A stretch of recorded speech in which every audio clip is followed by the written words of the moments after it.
فرزند زہرا یہ حالات برے ہیں۔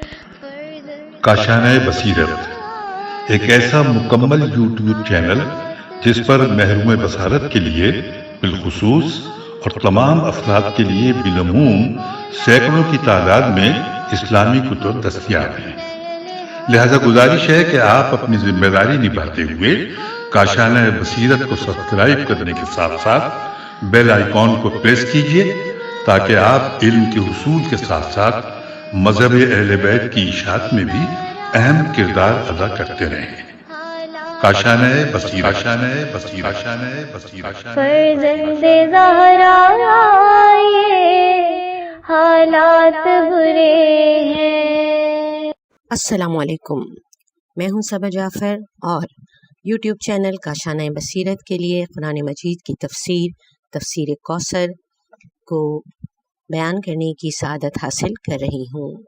اس تفسیر کے مفسر ہیں جناب محسن علی نجفی صاحب۔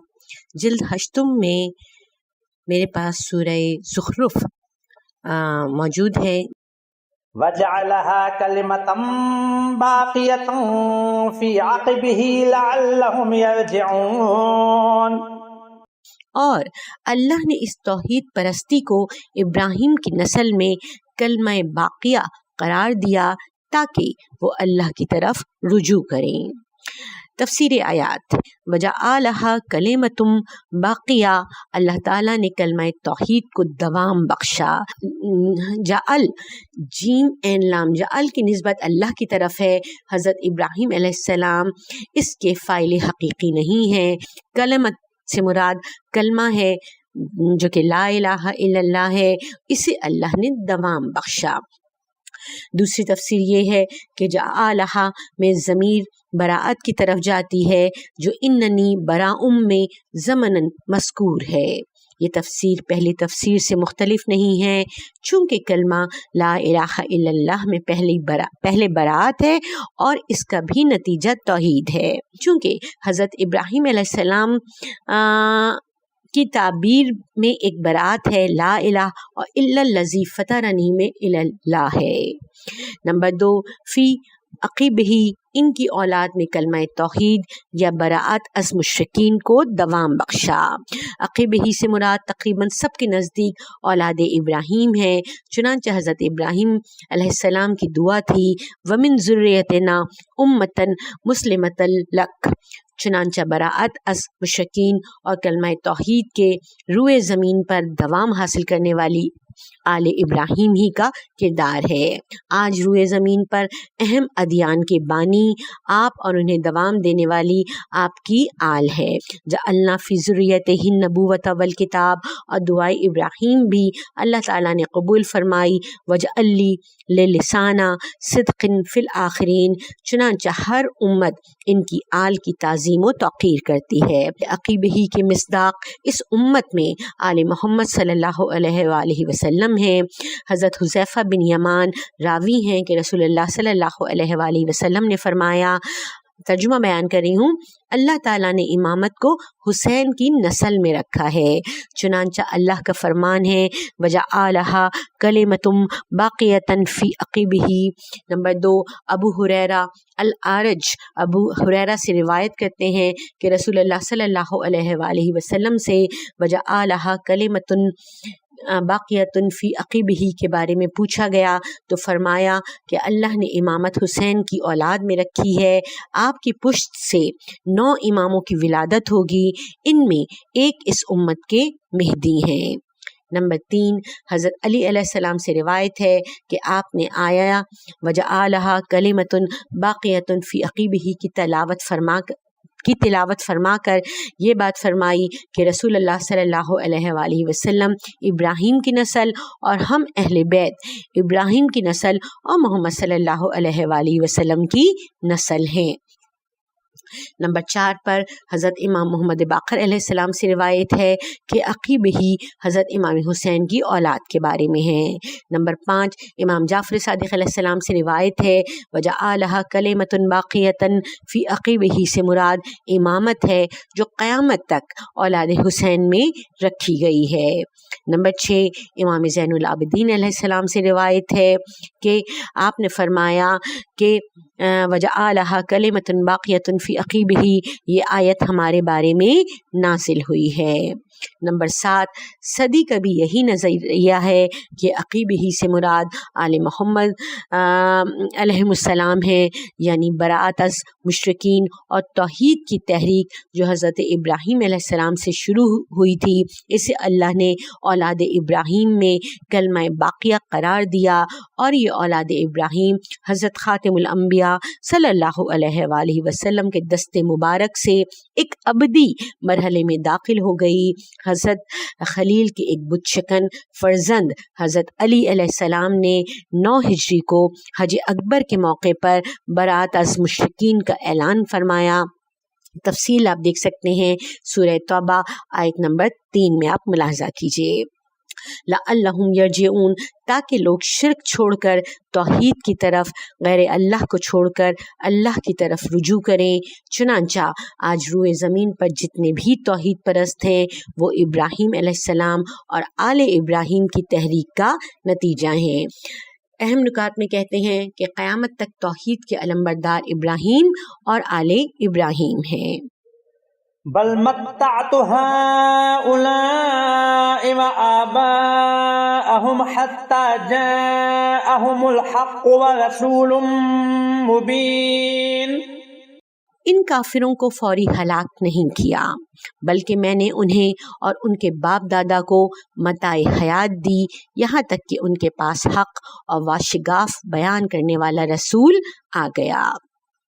تفسیر آیات میں بیان کرتے ہیں کہ عظیم اس توحیدی حرکت کے باوجود ان مشرکین اور ان کے آبا نے توحید کی طرف رجوع نہیں کیا اور اپنے شرک پر قائم رہے، تو ہم نے انہیں عذاب دینے میں عجلت سے کام نہیں لیا، بلکہ انہیں آج تک یعنی اللہ کی آخری حجت کے آنے تک مہلت دے دی۔ نمبر 2 حتیٰ جاءہم الحق، اب ان کے پاس قرآن جیسی حق اور حقیقت سے آگاہ کرنے والی کتاب آ گئی ہے۔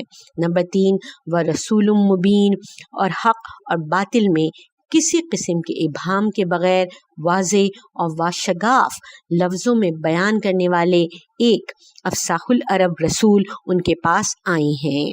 اس میں اشارہ ہے کہ اب تمہیں مہلت نہیں ملے گی۔ اہم نکات میں کہتے ہیں کہ قرآن و خاتم الانبیاء صلی اللہ علیہ وآلہ وسلم کے آنے کے بعد شرک بطور امت باقی نہیں رہے گا۔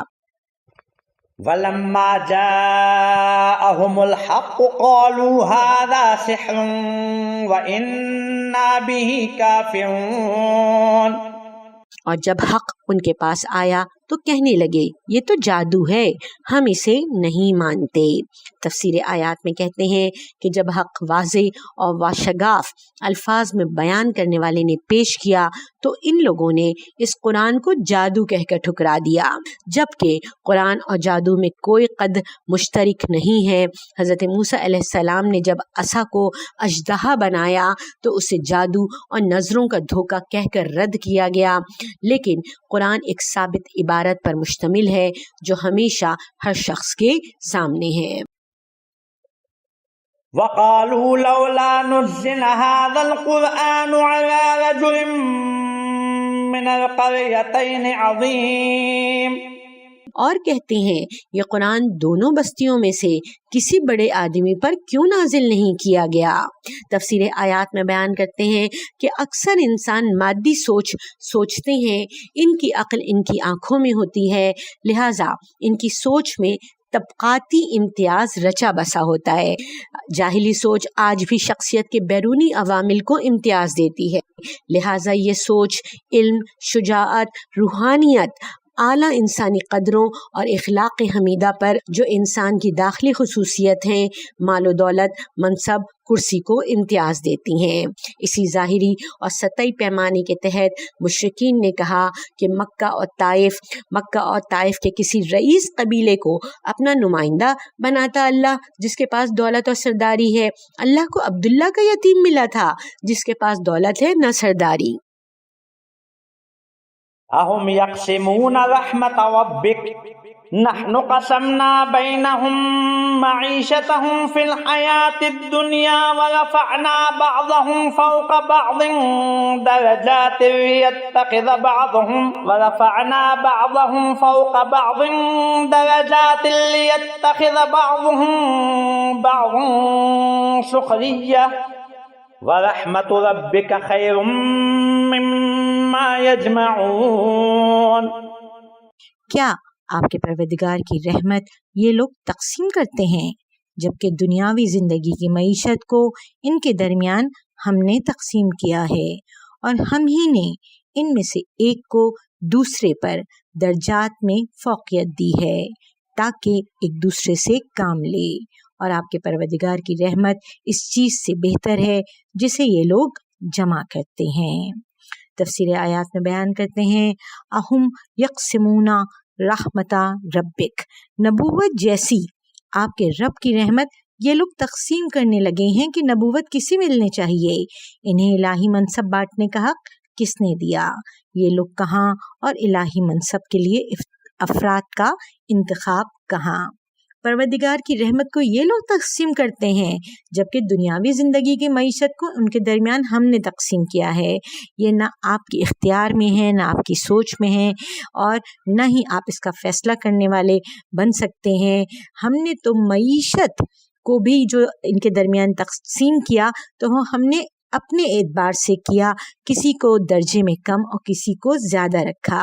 اللہ عالم حیث یجعل رسالتہ، اللہ ہی بہتر جانتا ہے کہ اپنی رسالت کہاں رکھے۔ نحن قسمنا بینہم معیشتہم، ہم نے اس سے کمتر چیز یعنی ان کی معیشت ان کے ہاتھ میں نہیں دی، وہ معیشت جو ہر مومن و کافر و منافق کو ملنی ہے، ہر جابر اور سرکش کو بھی ملنی ہے، وہ ان کے اختیار میں نہیں رکھی، تو نبوت جیسے عظیم الہی منصب کا اختیار انہیں ہم دیں گے۔ روزی جو ہر اچھے برے کو ہم نے دینی ہے، اس کی تقسیم میں جو مصلحتیں ہیں وہ ان مصلحتوں کو نہیں جانتے، تو کیا یہ لوگ ان قدروں کو پہچان سکیں گے جن کے تحت الہی منصب تقسیم ہونا ہے۔ ورفعنا بعضهم فوق بعض درجات، ہم نے ہی بعض انسانوں کو بعض پر فضیلت دی، ان کی لیاقت اور استعداد میں فرق رکھا، جس کی وجہ سے مادی وسائل کے حصول میں فرق آتا ہے۔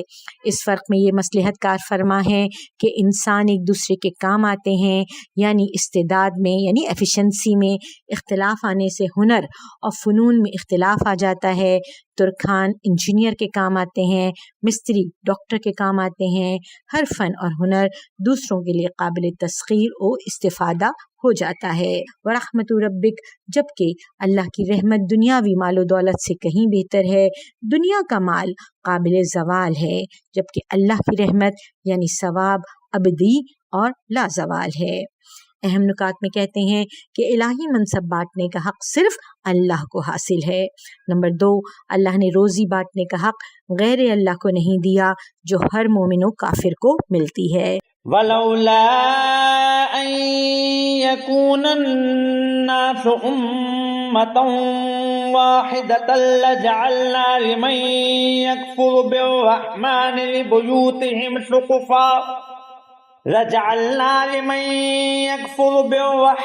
لبيوتهم سقفا من فضة ومعارج عليها يظهرون ولبيوتهم أبوابا وسررا عليها يتكئون وزخرفا وَإِن كُلُّ ذَلِكَ لَمَّا مَتَاعُ الْحَيَاةِ الدُّنْيَا وَالْآخِرَةُ عِندَ رَبِّكَ لِلْمُتَّقِينَ۔ اگر یہ بات نہ ہوتی کہ کافر لوگ سب ایک ہی جماعت میں مجتمع ہو جائیں گے تو ہم خدائے رحمان کے منکروں کے گھروں کی چھتوں اور سیڑھیوں کو جن پر وہ چڑھتے ہیں اور ان کے گھر کے دروازوں اور ان تختوں کو جن پر وہ تکیہ لگاتے ہیں چاندی اور سونے سے بنا دیتے، اور یہ سب دنیاوی متاع حیات ہے، اور آخرت آپ کے پروردگار کے ہاں اہل تقوی کے لیے ہے۔ تشریح کلمات میں ارشاد فرماتے ہیں زخرف، الزخرف اصل میں اس زینت کو کہتے ہیں جو ملمع سازی سے حاصل ہو، اسی سے سونے کو بھی زخرف کہتے ہیں۔ زخرف القول، ملمع کی ہوئی باتیں۔ تفسیر آیات میں بیان کرتے ہیں، نمبر 1، ولولا ان یکونا، اگر اس بات کا خطرہ نہ ہوتا کہ کافروں کو دولت کی فراوانی ملنے سے سب لوگ کفر پر مجتمع ہو جائیں گے تو ہم کافروں کے گھروں کی چھتوں اور سیڑھیوں، دروازوں اور جن تختوں کو وہ اپنے لیے تکیہ گاہ بناتے ہیں ان سب کو چاندی اور سونے کے بنا دیتے۔ یعنی جس مال و دولت کو نادان لوگ باعث خوشحالی سمجھتے ہیں، حقیقت میں وہ بدحالی ہے۔ دنیا میں اس سے امن و سکون چھن جاتا ہے۔ مال و دولت اور عیش و نوش کے وسائل کی فراوانی سے حیوانی خواہشات بیدار ہو جاتی ہیں، وہ خواہشات کا بندہ ہو جاتا ہے، پھر وہ نہ خواہشات کو سیر کر سکتا ہے نہ روک سکتا ہے۔ اس طرح زندگی اندر سے دوزخ بن جاتی ہے۔ اس آیت میں ارشاد ہوتا ہے اگر ان مالداروں کی ظاہری شان و شوکت دیکھ کر سب لوگوں کا کفر اختیار کرنے کا خطرہ نہ ہوتا تو ہم کافروں کو اس دوزخ میں مزید دھکیل دیتے اور انہیں سونے چاندی کے گھر دیتے۔ اہم نکات میں کہتے ہیں کہ معیشت کی تقسیم میں کار فرما ایک بنیادی مصلحت کا ذکر ہے۔ وَمَن يَعْشُ عَن ذِكْرِ الرَّحْمَنِ نُقَيِّضْ لَهُ شَيْطَانًا فَهُوَ لَهُ قَرِينٌ وَإِنَّهُمْ لَيَصُدُّونَهُمْ عَنِ السَّبِيلِ وَيَحْسَبُونَ أَنَّهُمْ مُهْتَدُونَ۔ اور جو بھی رحمان کے ذکر سے پہلو تہی کرتا ہے ہم اس پر ایک شیطان مقرر کر دیتے ہیں تو وہی اس کا ساتھی ہو جاتا ہے، اور وہ شیاطین انہیں راہ حق سے روکتے ہیں اور یہ سمجھتے ہیں کہ وہ راہ راست پر ہیں۔ تشریحی کلمات میں کہتے ہیں یا شو یا این شین چھٹیے ان قضا کسی چیز سے آنکھیں بند کر لینا، اندھا ہو جانا۔ نقیز القیس سے نکلا کسی چیز پر غالب اور متولی ہونے کے معنوں میں استعمال ہوتا ہے۔ تفسیر آیات میں بیان کرتے ہیں وَمَن یَعْشُ عَن ذِکْرِ الرَّحْمَنِ، ایک گناہ دوسرے گناہ اور ایک جرم دوسرے جرم کے ارتکاب کا زینہ بنتا ہے۔ جرم کا ارتکاب کرنے والا شیطان کے دام میں آسانی سے پھنس جاتا ہے، پھر جب وہ ناقابل ہدایت ہو جاتا ہے تو اللہ تعالیٰ بھی اسے شیطان کے دام میں چھوڑ دیتا ہے۔ اللہ کی طرف سے سب سے بڑی سزا یہ ہے کہ اللہ اس سے ہاتھ اٹھا لے اور اسے اس کے حال پر چھوڑ دے۔ اس صورت میں اسے کوئی راہ حق دکھانے والا کوئی نہ ہوگا، اسی لیے لفظ نقیس میں اسے شیطان کا ساتھی بنانے کی نسبت اللہ نے اپنی طرف دی ہے۔ فَهُوَ لَهُ قَرِينٌ، اب شیطان اس کا ساتھی ہوگا۔ اس صورت میں شیطان اسے کسی اچھے عمل کی طرف رخ کرنے کی اجازت نہیں دے گا۔ نمبر 3، وَإِنَّهُمْ لَا يُصَدُّونَهُمْ عَنِ السَّبِيلِ، جب شیطان اس کا ساتھی ہوگا تو وہ ہر نیکی کی طرف جانے سے روکے گا اور شیطان کا یہ ساتھی رک جائے گا۔ نمبر 4، وَيَحْسَبُونَ أَنَّهُمْ مُهْتَدُونَ، پھر نہ صرف یہ کہ وہ راہ حق سے دور ہو جائیں گے بلکہ اپنے آپ کو بڑی ہدایت یافتہ شمار کریں گے۔ اس غلط فہمی کی وجہ سے وہ کبھی راہ راست پر نہیں آئیں گے۔ چنانچہ بہت سے تارکین صلاۃ کو اسی قسم کی غلط فہمی میں مبتلا دیکھا گیا کہ وہ اپنے آپ کو بڑا ہدایت یافتہ تصور کرتے ہیں۔ اہم نکات میں کہتے ہیں کہ ذکر اور عبادت خدا سے منہ موڑنے والے شیطان کے دام میں ایسے مبتلا ہو جاتے ہیں کہ ان سے اپنی گمراہی کا شعور چھن جاتا ہے۔ حتی اذا جاءنا قال يا ليت بيني وبينك بعد المشرقين فبئس القرين ولن ينفعكم اليوم إذ ظلمتم أنكم في العذاب مشتركون. جب یہ شخص ہمارے پاس آئے گا تو کہے گا اے کاش میرے درمیان اور تیرے درمیان 2 مشرقوں کا فاصلہ ہوتا، تو بہت برا ساتھی ہے. اور جب تم ظلم کر چکے تو آج ندامت تمہیں فائدہ نہیں دے گی، عذاب میں یقیناً تم سب شریک ہو. تفسیر آیات میں کہتے ہیں نمبر 1 حتیٰ اذا جانا، اللہ کی بارگاہ میں پہنچنے کے بعد یہ پتہ چلے گا کہ وہ کس دام میں مبتلا رہا ہے. اب یہ حسرت سے کہے گا کہ کاش میرے اور اس برے ساتھی کے درمیان مشرق و مغرب کا فاصلہ ہوتا، جو دنیا میں قابل تصور دوری ہے. واضح رہے کہ مشرق اور مغرب دونوں کے لیے مشرقین کہتے ہیں، جیسے والد اور والدہ دونوں کے لیے والدین کہتے ہیں. نمبر 2 وَلَن يَنفَعَكُمُ الْيَوْمَ، آج یہ ندامت اور یا لیب تمہیں کوئی فائدہ نہیں دے گی. اکثر مفسرین نے کہا کہ آج تم دونوں ساتھیوں کا عذاب میں شریک ہونا تمہیں فائدہ نہیں دے گا. یہ میرے نزدیک یہ سیاق کے مطابق نہیں ہے، کیونکہ یہ تو کہا جاتا ہے کہ ندامت فائدہ نہیں دے گی، یہ نہیں کہا جاتا کہ عذاب میں ساتھی کا شریک ہونا فائدہ نہیں دے گا. مطلب یہ ہے کہ یہ ندامت تمہیں فائدہ نہیں دے گی اور تم اور تمہارا ساتھی دونوں عذاب میں شریک ہوں گے. أفأنت تسمع الصم أو تهدي العمي ومن كان في ضلال مبين. کیا آپ بہروں کو سنا سکتے ہیں یا اندھے کو یا اسے جو واضح گمراہی میں ہے راستہ دکھا سکتے ہیں؟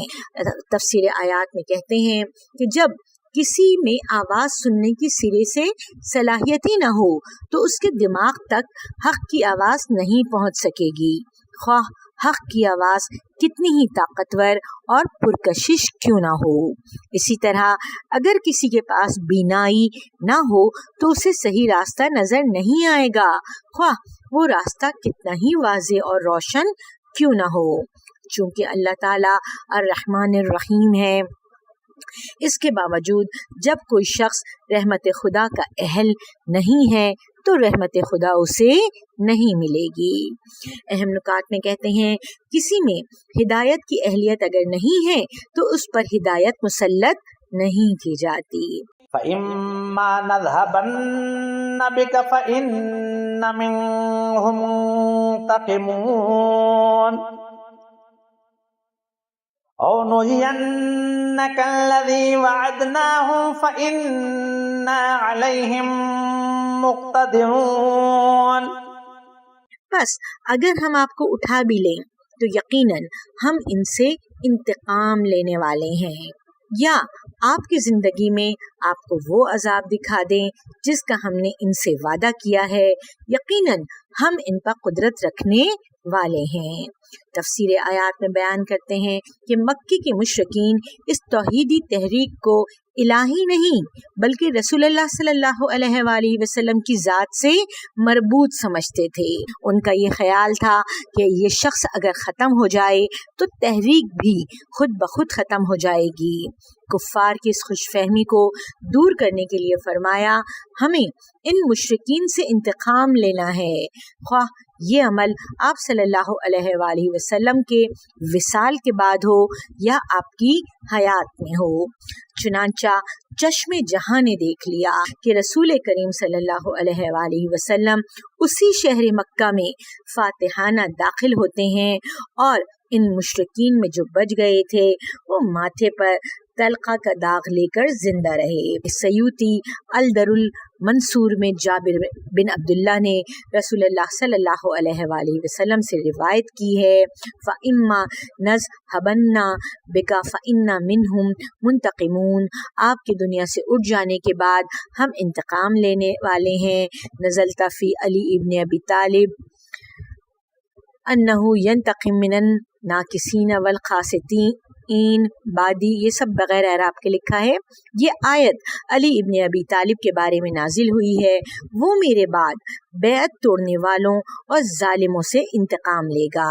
اسی طرح کی ایک روایت مغازلی نے اپنے مناقب صفحہ 320 میں، حسکانی نے اپنی تفسیر شواہد التنزیل میں جابر اور ابن عباس دونوں سے روایت کی ہے۔ ابو نعیم نے حضرت حذیفہ سے فی ما نزل من القرآن فی علی نے روایت کی ہے۔ انا منتقمون بے علی ابن ابی طالب، ملاحظہ ہو غایت المرام۔ حاکم مستدرک میں باب مناقب علی میں ابن عباس سے روایت ہے، رسول اللہ صلی اللہ علیہ وآلہ وسلم نے حجۃ الوداع میں ایک خطبہ ارشاد فرمایا کہ لا قتلنا العمالقہ فی کتیبۃ فقل لہو جبرائیل او علی قال النبی او علی ابن ابی طالب، میں ایک لشکر کے ساتھ عمالقہ کو قتل کروں گا تو جبرائیل نے کہا یا علی قتل کریں گے، تو نبی صلی اللہ علیہ وآلہ وسلم نے فرمایا میں یا علی قتل کریں گے۔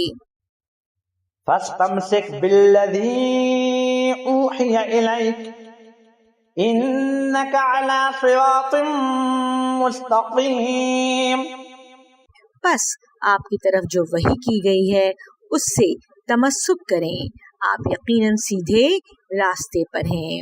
تفسیر آیات میں بیان کرتے ہیں کہ مشرکین کی طرف سے تکذیب حربوں کی پرواہ کیے بغیر آپ اے رسول صلی اللہ علیہ وآلہ وسلم وحی کے ذریعے ملنے والے حکم سے متمسک رہیں۔ وہی آپ کو مشکلات کا مقابلہ کرنے اور ان سے نکلنے کا راستہ بتائے گی۔ جس کے پاس وحی جیسی الہی رہنمائی موجود ہو اس کے لیے کوئی مشکل خواہ کتنی ہی کٹھن کیوں نہ ہو مشکل نہیں رہتی۔ انک علی صراط مستقیم، آپ کے پاس دوسری قوت حق یعنی صراط مستقیم پر ہونا ہے۔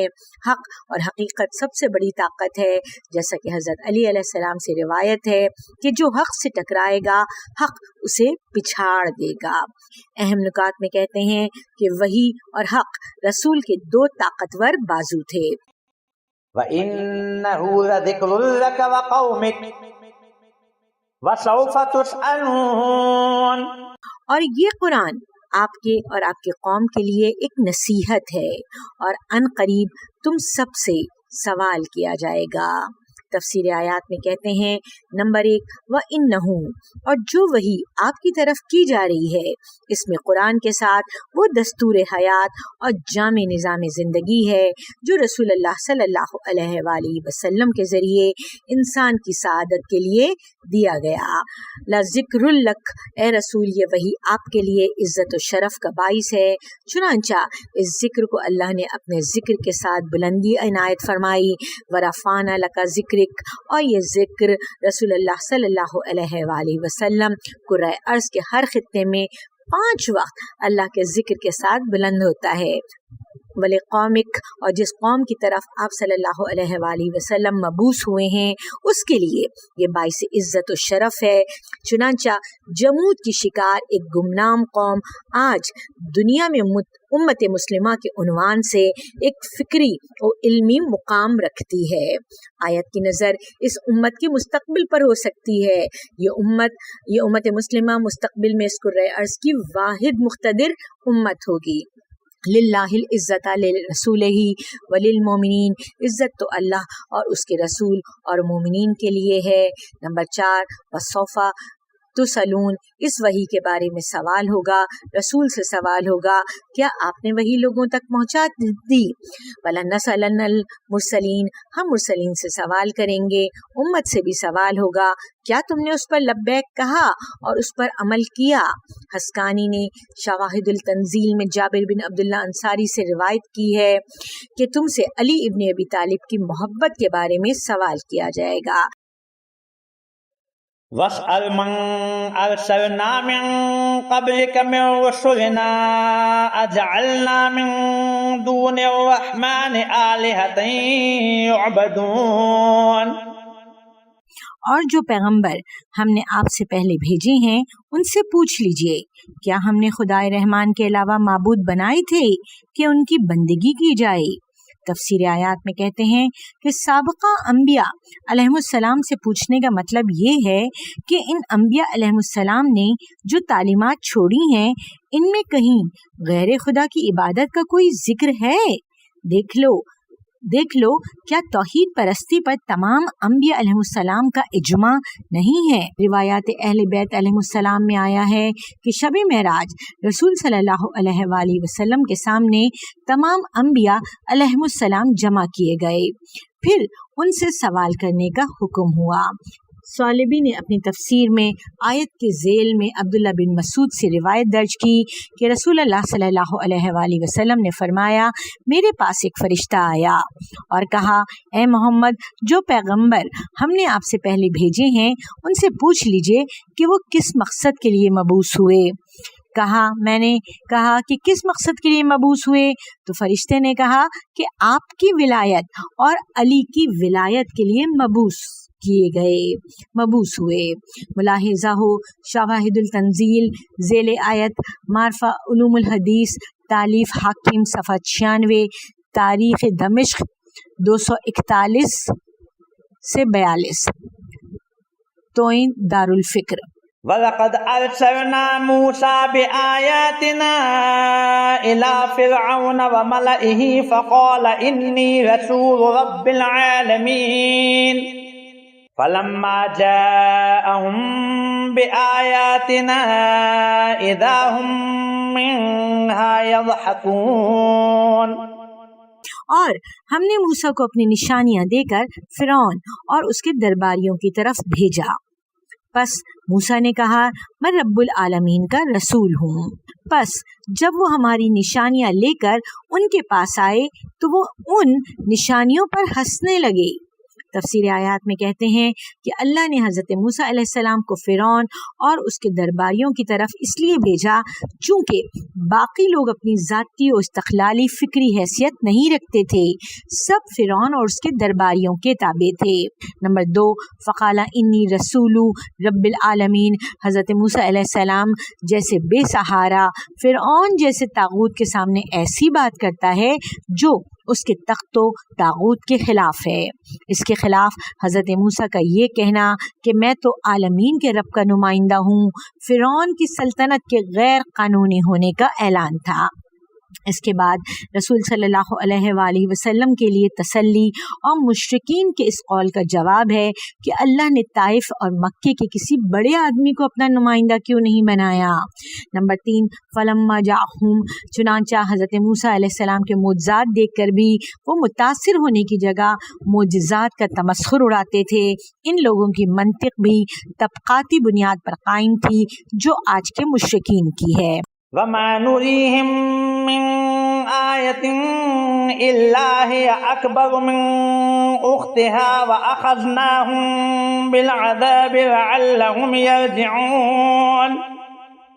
اور جو نشانی ہم انہیں دکھاتے تھے وہ پہلی سے بڑی ہوتی اور ہم نے انہیں عذاب میں پکڑ لیا کہ شاید وہ باز آ جائیں۔ تفسیر آیات میں کہتے ہیں کہ ان معجزوں سے مراد یہ معجزات تھے: نمبر 1، جادوگروں کا مقابلہ، 2، شدید قحط، 3، طوفان کے ذریعے، 4، بستیوں اور کھیتوں کی تباہی، 5، ٹڈی دل کا تباہ کن حملہ، 6، جوؤں اور سسریوں کا بے تحاشا پھیلنا، 7، ملک کے گوشہ و کنار میں مینڈکوں کا سیلاب، 8، نہروں، چشموں اور کنووں کے پانی کا خون میں تبدیل ہو جانا، جیسا کہ سورۃ الاعراف میں ان معجزات کا ذکر آیا ہے۔ وَقَالُوا يَا أَيُّهَا السَّاحِرُ ادْعُ لَنَا رَبَّكَ بِمَا عَهِدَ عِندَكَ إِنَّنَا لَمُهْتَدُونَ۔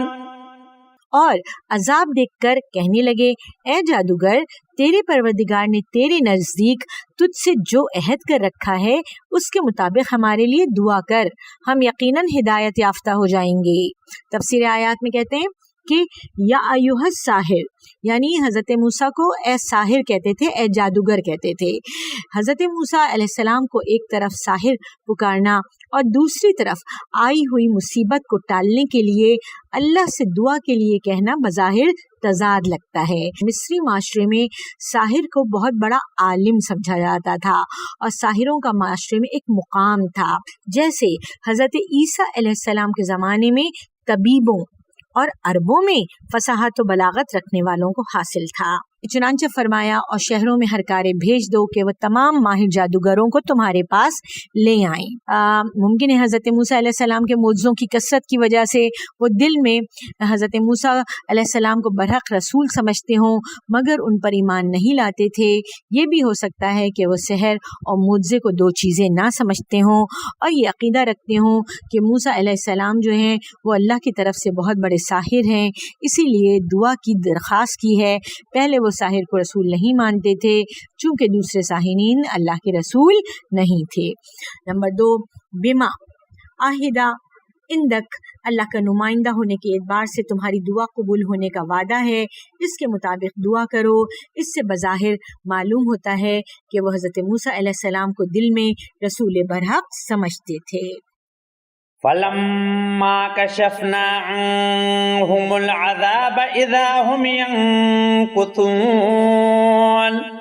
پھر جب ہم نے عذاب کو ان سے دور کر دیا تو وہ عہد شکنی کرنے لگے۔ تفسیر آیات میں کہتے ہیں کہ عذاب ٹلنے کے بعد عہد توڑنے کی بات سے معلوم ہوا کہ فرعونی جو کچھ کہہ رہے تھے وہ ایمان لانے کا ایک عہد تھا جسے ان لوگوں نے توڑا ہے۔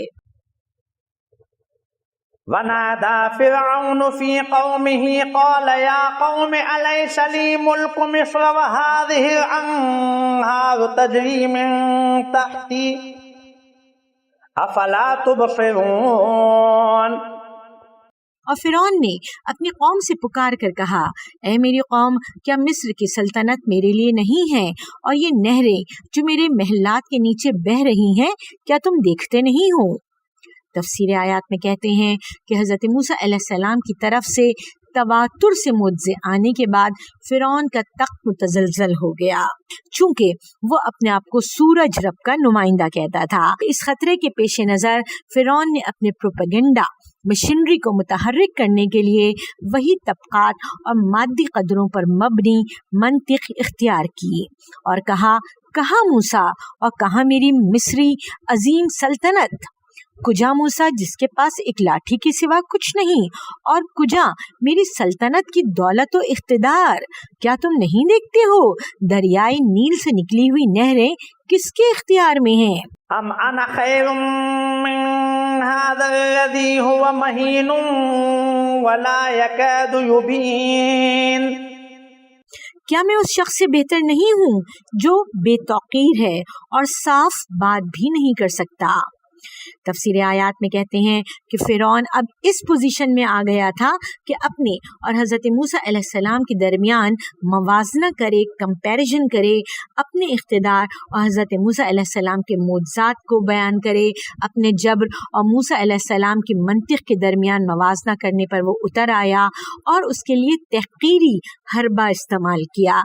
ولا یکادو یبین، فرعون کہتا ہے کہ موسیٰ اپنا مدعا بھی کھل کر بیان نہیں کر سکتا۔ یہ اس لکنت کی طرف اشارہ ہو سکتا ہے جو حضرت موسیٰ علیہ السلام کی زبان میں بچپن سے تھی۔ فرعون کو یہ معلوم نہیں ہوا ہوگا کہ حضرت موسیٰ علیہ السلام کی زبان میں اب وہ لکنت نہیں ہے۔ بار نبوت اٹھاتے وقت حضرت موسیٰ علیہ السلام نے اللہ سے دعا کی تھی، ترجمہ بیان کر رہی ہوں اس دعا کا، اور میری زبان کی گرہ کھول دے، تو اللہ تعالیٰ نے ان کی دعا فوری قبول فرمائی تھی۔ فرمایا، اے موسیٰ، یقیناً آپ کو آپ کی مراد دے دی گئی ہے۔ فلولا القی علیہ اسوارۃ من ذہب او جاء معہ الملائکۃ مقترنین، تو